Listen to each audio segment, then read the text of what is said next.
President Avtar Saini, the former head of Intel India, passed away on Wednesday in a devastating accident after he was struck by a speeding cab while cycling in Navi Mumbai's Nerul area.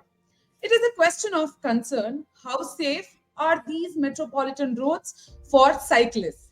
According to the reports, in the past 3 years, Bengaluru has seen 110 cyclists injured and 28 killed in road accidents.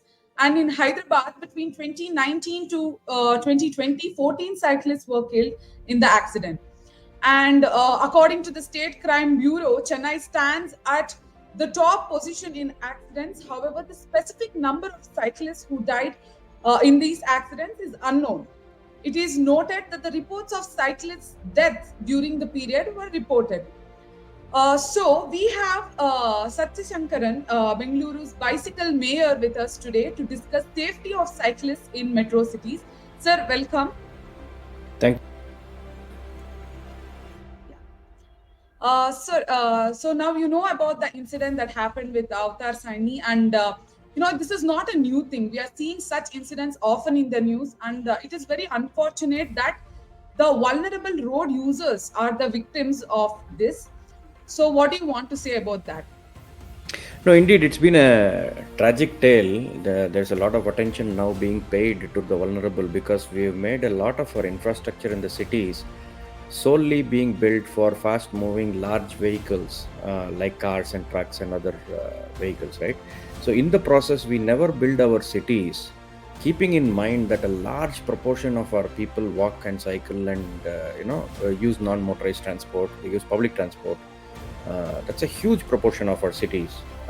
In fact, some estimates put our total motor vehicle mode share at less than 20% really. So 80% of the people are either on public transport, walking or cycling or doing these kind of activities. So our cities are definitely increasingly becoming unsafe for the vulnerable road users. And what we don't realize is the more we go on this path, the more dangerous it is for everyone. It's not just for the vulnerable users alone. It's like this vehicle driver who committed this, his life is also in a big mess right now. He's not going to be let off the hook for killing people like this, right? So it is increasingly we are putting each other at risk unnecessarily due to our careless way in which we design our cities, in which we don't care for each other, right? This is what is ending up happening, is that between ourselves as people, we are harming each other by the stupidity of our own actions in how we don't take care of ourselves. And the government is only aiding and abetting this behavior by absolutely lousy design. Yes, sir. Sir, and in Bengaluru, there were few areas before which were where these areas dedicated lanes for cyclists. But it gradually disappeared. And also in Hyderabad, when we look at Hyderabad recently in 2023, I guess if I'm not wrong, they inaugurated 23-kilometer long lane for cyclists. But how much of an effort is it is coming from the government? And it's not just government, and as a citizens, I think it's our responsibility to to take care of this. If we just violate traffic rules, we don't follow it, we just have to reach the destination, hurry, all these things comes into play. So what do you want to say about these disappearing lanes that had come up in Bengaluru before? Clearly, cycle lanes and footpaths are being looked at as fancy projects, right? They are something that people in the government are now putting just to kind of see what it is looking like and what it is, right? It is not a network. So you don't plan a 5-kilometer road and then sit and wait and say, okay, this looks nice, next time we'll think about putting another road. You don't do that. A road building is a part of every locality that is built. Why doesn't the road definition include footpaths and cycle tracks? Right? It's almost like you think of them as an afterthought, and it's not included in the tender conditions, right? It's just about put a piece of asphalt and then make a drain around it. That's it. That's how our cities are being built. Whereas most of the utilities, most of the your light pole, your street furniture, your drains, your electricity ducts, the people who walk, the entrance and exits from buildings and properties, everything is around footpaths and cycle tracks, right? You need to start including them in this whole planning function. So the government is needing to now look at cycling and walking infrastructure as as a very core element to building any road, whether it is an existing road retrofitting or new roads. It has to become a part of your road building culture. In your tender documents and everything, it needs to be included. And you can't do piecemeal efforts of small 5 kilometer here, 20 kilometer there. Bengaluru, for example, has 14,000 kilometers of road. Even if you assume 20% of them are large enough to hold cycle tracks, we should be building at least 2.5 to 3,000 kilometers of cycle lanes, right? And it will take you 30 years if you build 100 kilometers every year. That is the kind of speed at which you should be rapidly building and deploying this infrastructure, right? And safety of cyclists is majorly dependent on the speed of vehicles.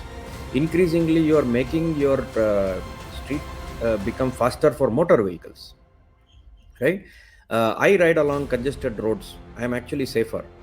It is only on these highways when you think it is very free. The same thing is being thought of by the car vehicle driver also. Oh, it is very free, I can go faster, right? Speed is the problem. It is not anything else, right? You need to control speed, or where you don't control speed, you provide safe segregation and in quantities, and not just in small stretches in one corner of the city. It has to form a network. You never build roads like that. You don't build a road in one area and then leave 30-kilometer gap and then build a road in another area, right? You make a network of roads. So that's how you need to think about this. Yes, that was my second question actually. That was my next question. Bangalore being one of the most congested place, and in traffic it comes on the top position. Is it possible for us to come up with? Is it possible for us to give a space for cyclists? And of course, it also comes under sustainability, and all those factors comes into play, but still uh, huge number of vehicles are in the city. So what is your comment on that? Yeah, you put more space, you're only going to get more vehicles. You can never get your way out of congestion. Every road is going to be congested. What you can do is make it smoother for the existing vehicles to go by providing space for people to walk and cycle. How are you going to reach your public transport station? You're going to walk or you're going to cycle. That's the cheapest last mile you have, right? And you want to go to your workplace, you can do that. It is in fact more important for congested cities to make space for cycling and walking because they are more efficient. Vehicles take up more space, so you can't keep giving space. You will destroy all businesses. This is just, it is counterintuitive to more people to think that you shouldn't be giving space for cycling and walking from what is already congested. In fact, you should be doing exactly that, is taking space away and giving it to people who walk and cycle, so smooth and efficient movement can happen. And the cars will always be congested. You're never going to solve that problem. uh, it is a fool's errand to try and remove congestion. What you need to do is provide alternative modes in the existing scheme of things in congested cities, because our populated countries are what exactly need, not some empty place. Empty places don't necessarily need cycling and walking. They have enough. When it is congested is when you are faster on the bicycle, and that is why you should give space for that and tell people, look, it is empty, go take that road, go take that cycle track, go walk to your place, avoid motor vehicles. It is exactly in congested cities that you should make these provisions. And what you also have to remember is, if you slow down the traffic, a lot of the city streets don't need cycle lanes. Slow the traffic down in most of your area. In your area near your house, you want to go shopping or do something, you don't need cycle tracks for that. Cycle tracks are required where the speed of the vehicles is fast. Where will they be fast? They'll be fast in empty streets which are wide. And that is where you should prioritize putting cycle tracks, because there is enough space for that also, and the vehicle is faster. That's where you need protection. That Palm Beach Road where Mr. Saini was riding needed a segregated cycle track because the vehicle speeds are faster. So you have to imagine this thing completely differently. This is why you should talk to people who are cycling. You don't make planning decisions sitting in one office about talking to people who only take cars and make decisions on cycle tracks. How are you going to get it? Yes. That makes sense, actually. And sir, coming to India, especially in cycling, if India has to compete globally with other cities, especially Indian metropolitan cities, if they are aiming to compete with other global international cities, which are bike friendly, per se, Hmm. Netherlands or Singapore. we have to work towards it. And how do we work towards it? As one of the cycling enthusiasts, what do you suggest? First thing is, when you're, let's say, take Bengaluru for example, or any of our big cities like Mumbai or Chennai or Delhi or whatever it is, right? We are competing with the rest of the global innovation capitals and big cities of the world, right? We have to brand ourselves as a livable place. Cycling and walking is not about saving some environment alone. It is also about being a livable place. You don't want to breathe the nonsense air that we have in our cities, which is fogging everything. You can't even see through your nose on all these things. It is very important for us, in order to compete globally and be attractive to talent from across the globe. Expats come and tell me, this is such a shitty place. Why do you build a city like this where you can't even live, you can't walk, you can't cycle? What kind of a place are you building? For whom are you building these places? Right? Get out of the car, think out of the car, build livable cities. And cycling and walking and public transport is about livable cities. You get more efficiency per square feet of road space that you're building when you build for public transport, when you let more people walk and cycle. And ultimately, your bang for the buck, all the taxes you pay that you're fighting over, is about efficiency. Every square feet that you spend on, you should get more efficiencies out of that infrastructure, right? So encourage these modes, and this is the only way you can compete globally, is increase livability. Livability does not increase by providing more car spaces. There is enough. Cars will not be zero, but you have a percentage of maybe 13%, 18%, 20% of cars are taking disproportionately extra road space to the rest 80% of the people who travel on our roads, who commute on our roads, right? So you have to have equitable allocation. If you demand tax money, the equivalent to your performance, you should only get so much of road space. In fact, in every road space, only 20 to 30% should be given to vehicular usage, and it will go smoother in that 20 to 30%. If you ask me, if you segregate all the vulnerable people out, you don't need to have these conflicts. I think it is just inefficient way of building our roads, and our authorities and our city governments know nothing better. And how much ever you tell them, there seems to be a mindset in how we think about building cities. Yeah, build as much as you can. Build more pedestrian footpaths, build more cycle lanes. Every road and every road improvement that you do from today, it should have been done from the last 10 years. But anyway, from today, every road that you do, make mandatory that you need to have 1.5 meters of cycle tracks and 2.5 meters of footpath. A mandatory 4 meter of space on either side should be allowed in the large roads that you build. You should be able to allocate this. Then what's the magic that happens? Make it fully connected. Don't just do mid blocks. Take the junction and treat the junctions for safety. All these things dead end in a junction where you don't know how to cross to the other side. People don't know how to cross to the other side. Either the signal is missing, or the footpath is, the pedestrian crossing is missing, or the face for pedestrians are missing. The devil is in the details. You need to spend resources, create non-motorized transport cell headed by a completely dedicated officer, and pay attention. You need to be building 100 kilometers every year for the next 10 to 20 years for you to be able to cover just 20% of Bangalore with walkable footpaths. That is the intensity. If you want to do it by 2030, 2033, in 10 years, you should be building 300 kilometers every year of footpaths and cycle lanes just to cover 20% of Bangalore. That is the intensity of investment and effort that is required, right? So where is that money? 300 crores, 400, 500, 600 crores you should be putting every year for the next 10 years. That is the level of commitment, intensity, and programmatic outcomes that are required to be made. Where are we making that? 2.5 kilometers in one corner, 3-year gap. Even the comprehensive mobility plan asks for 600 kilometers. Even that is gone by. It should have been 150 plus 100 and 300 kilometers should have been done by 2025. It's not there. There's hardly 2.5 kilometers in one corner, and some 17 kilometers destroyed. All cities are there. There are lots of cyclists who are willing to ride safely if you're willing to. I work with lots of corporates and I'm meeting them every month. They are willing to get on the bike. Employees are willing to get on the bike. What are you willing to do? When they say, I'm not feeling safe, you are sending no signals. You're sending zero signaling by doing anything. You're just waiting for someone to come and say, I will die and then I will do something. What will you do? You're not provisioning infrastructure for the future. You're provisioning infrastructure for something that happened 10 years ago. You can't be a laggard. If you want to be an innovation capital in this world, you should be thinking 10 years ahead, 20 years ahead, and expats and others and the talent that you attract should feel welcome in a livable city where you can walk and cycle. That's what you should aim for. Yes.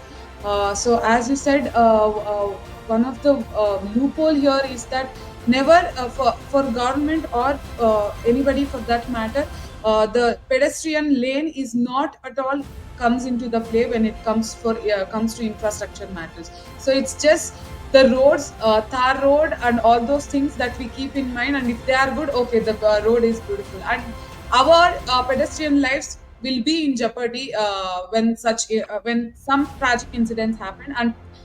And this is former head of Intel. This incident is one of the example for us to wake up from our sleep, both for the government and the citizens, and to raise concern about these incidents.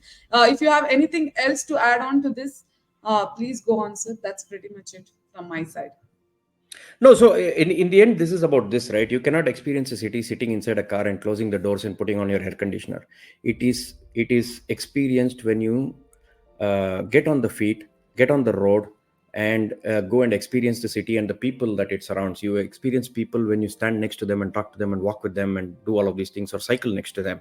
And that's the experiences these cyclists are doing. Why do you think a rich person who can afford many vehicles was out cycling? Because he wants to enjoy the air, he wants to have a nice outing, he wants to exercise himself, he wants to go around and get things done. This is what people crave at the end of the day, right? You're not enabling your city to be sensitive to any of these kind of things, right? At the end of the day, it is about making sure that you care for the people. Think about this: we are putting hundreds and hundreds of kilometers of metros and suburban trains and buses and other things. And one of the experts I spoke to recently said, has any city in the world solved last mile? I said, not if you don't build pedestrian and cycling infrastructure, you cannot solve last mile. Right? If you can't get to your metro, and only people who are living within 500 meters of the metro get access to such a costly infrastructure, you are killing it. You're killing the golden goose, because you put expensive infrastructure, you want it to be used properly, you want it to reach more people and solve traffic problems. You have to enable at least 3 kilometer radius, and that's not going to happen for majority of the people. It will happen by walking and cycling. You can walk half a kilometer or 1 kilometer at the most. Beyond that, for the next 2 to 3 kilometers, it's going to be a bicycle or an auto rickshaw or some such thing for people who can't cycle, right? Last mile, public transport, experiencing the city, livability, they all start with provisioning cycling and walking infrastructure. You can't wait for people to come alone because they are afraid. They won't tell you. You can't build a bridge by looking at the number of people swimming in the river. After you build the bridge, you will notice more people crossing it, right? Only the brave are right now swimming in the river, which is cycling in the cities. You want more normal people to cycle? Put well connected thousands of kilometers of infrastructure today, starting today. Then you will see the magic happen. Yes. We will end this video with that. Only braves are swimming right now in the city. As you said, hope there will be in the future there will be more brave people, to come into the cycling lane. No, you And don't need bravery if you build a bridge. Listen to this. You don't need bravery if you put the bridge. Even the people who don't know swimming can cross the bridge, right? That's the secret in this. It's not the brave people swimming right now. Build the bridge yeah, for the people who don't know how to swim and are not brave enough. They will still cross and go to the other side. exactly. Yes, sir. Thank you so much. Thank you so much for your time, sir.